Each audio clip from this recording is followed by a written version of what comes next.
Hello, this is Bailey with HVAC Beat, and I'm going to go over the order of operations in your heating cycle today. As you can see right here, this is the top part of our furnace.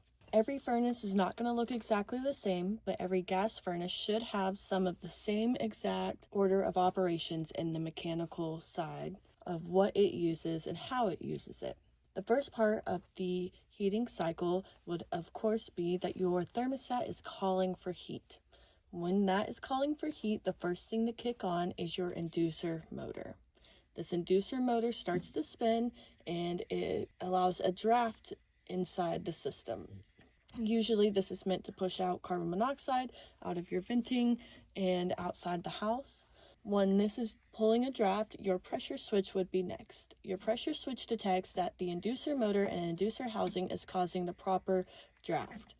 If for some reason this is not causing the proper draft, whether the inducer motor itself is failing, there is a crack in the tubing for the pressure switch, water in the tubing, or anything blocking the pressure to be properly transferred to the pressure switch, it will not cut on.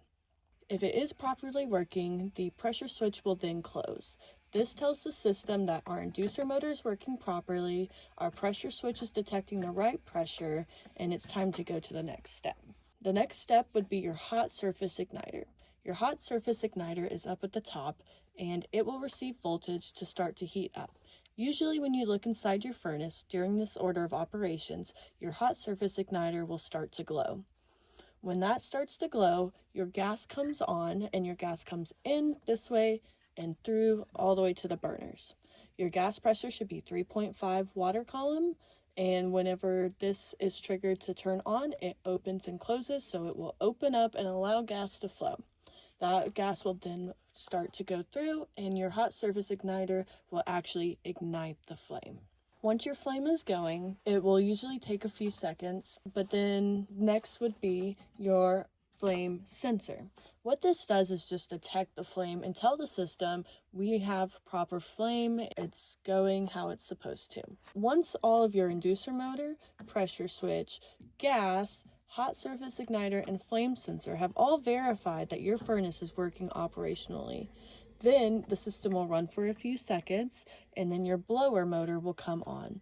Your blower motor will kick on and then blow heat out to your house through your ductwork.